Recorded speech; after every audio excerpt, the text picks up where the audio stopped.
Hey everybody, this is Matt with the Low Cash Homestead. That sound you hear in the background is me giving the kids a shop vac and saying, "Hey, who's going to vacuum for Daddy?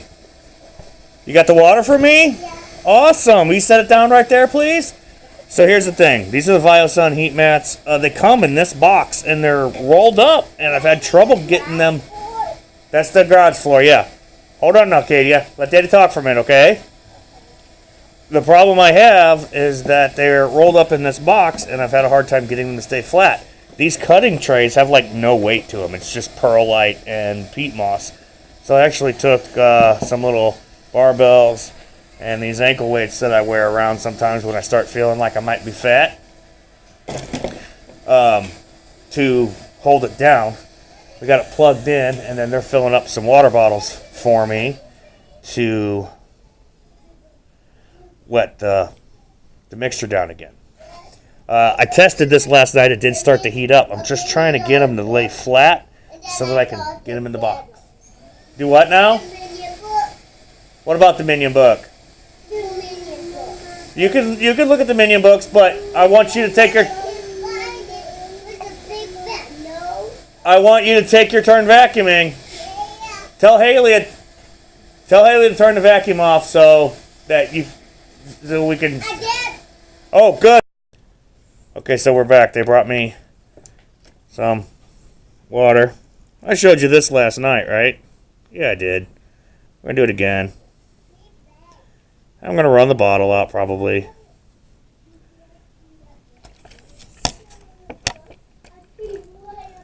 We're gonna adjust the sweet spot a little bit. I make jokes about Coca-Cola a lot because I drink a lot of Coke. I've given up a lot of ices. I just haven't been able to get rid of this one.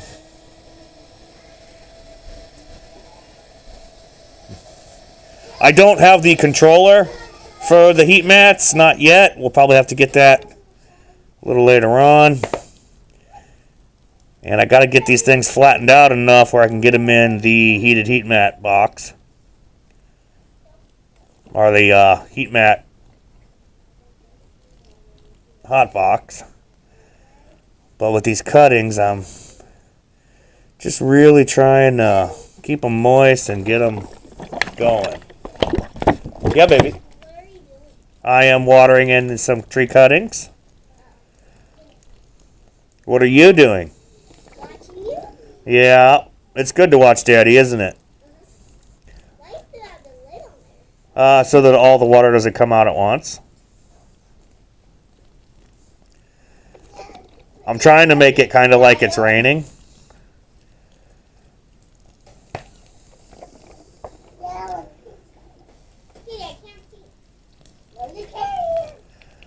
Okay, so you get the idea on that. Oh, and they just closed the door. So now I have to just kind of listen through the door and make sure no one is murdering each other. Looks like we're starting to get a little wet here. You guys can watch, it's fine. There are holes in the bottom of this. It should drain. Okay, that's 1 2-liter. And then we're going to put another one on. And we're going to soak that down until it starts to drain out the bottom.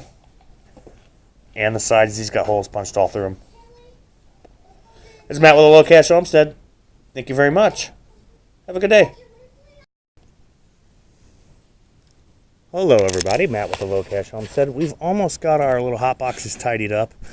We closed the space here. Foam and silver tape. We did that there. We also did that down here. The first hot box I built, I had a little problem where I cut this the aluminum foil too short. So we patched that in, silver tape and such. You can see probably better that the IGs are foggy now. And that's because it has just been overcast and cold today and sucking all that moisture in. I got the heat mats out of their boxes.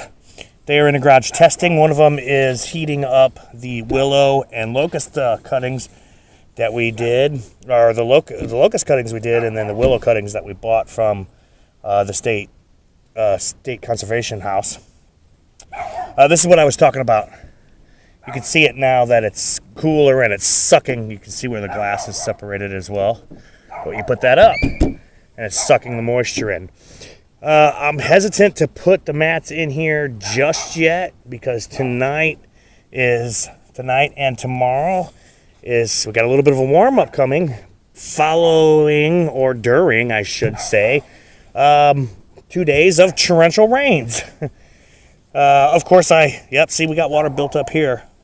We had a little bit of freezing rain last night, and so we got a little bit of water build up there. I'm hesitant to put the heat mats in until I get an accurate picture of how the water is going to collect and what the water is going to do. Because, like I said, I still have to seal these IGs. They are failed, but I need to seal them when they're in the sun, and they have pushed out that moisture. So waiting for it to be warm enough to do that, and today with it just being cloudy and cold. And if you look at some of the posting times on my videos, you'll know that I was posting and updating websites and YouTube and everything till about 1 in the morning, and then I was up about another 3 hours after that. And I did kind of crash in a little bit today. I think it was 10 o'clock before the proverbial rooster had his cry, right? So that's that. We're going to take a quick look at how we're doing inside the cheapo greenhouse. Here's the thing that kills me is this little part. I left it on the tubing so that I would not lose it. What happens is every time I go to town, I forget to take the walk up the hill into this area and grab it so I can get an appropriate component to connect it to there. The other thing is the water barrel has been mostly frozen. So, I do have a couple sprayers, ag sprayers, just a little 1 or 2 gallon, $5 and $10 sprayers that you get. This is looking, it's quite a bit toasty in here, even though it's overcast. It's much warmer than it is out there. The other thing I need to do is I need to get some thermometers that I can hang from, like the little joints in here and put inside the hot boxes and stuff. The way I see it, I need about 6. Internal and external for each of the 3 things we're dealing with here with the cheapo greenhouse, and then over there with the 2 insulated heat mat hot boxes. But you can see I got quite a bit of little growth in here, and this is a darker color. This is a Sylvia lettuce, and it's much smaller, so it's still been cold. It's also a little bit harder to see in its seed, and it's as it's just coming up because it's so dark. But it is growing in here, and I am having spinaches come up. I understand that, I'm focusing a lot on spinach, and there are a couple reasons for that. 1, fresh, I love it. 2, there's constantly E. coli outbreaks with spinach. I'm not going to politicize on that. I have my own belief on that, but I'm not going to get into all that. And 3rd, nobody around here sells it. Nobody around here grows spinach. Nobody around here sells it at the markets. Out of all the different markets I've been to, nobody is selling spinach. I don't know why.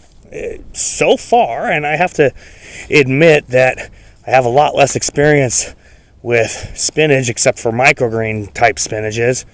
I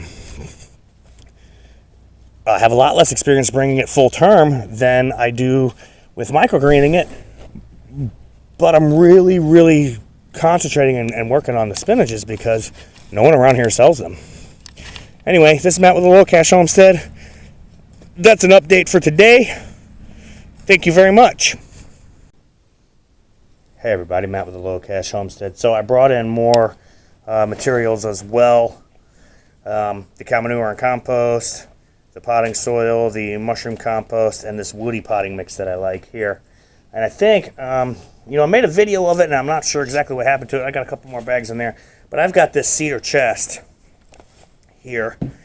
And my original thought was this would make a really pretty fish tank. So I aligned it with aluminum and sealed it up with silicone. Now I'm thinking, well, I water checked it and it didn't hold. It dripped a little bit, so I figured, okay, I'm not going to do that. But now I'm thinking, and to be totally honest, we're not going to be able to get that aluminum out. I put a ton of silicone on the back of that to glue it in. But now I'm thinking that what I'm going to do is probably turn this into a carrot box.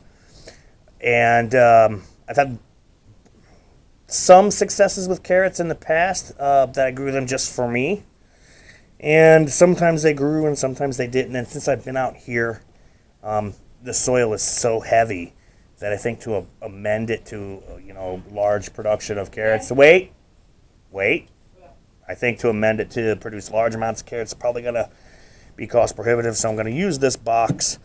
And I got a feeling that we're probably going to do it Bumblebee Junction style. And we'll go more into that once I got to measure the box and figure out the cubic footage of what we're going to need to put in here. And I know I don't have enough perlite, but that's in the projects as well. This is Matt with the Low Cash Homestead.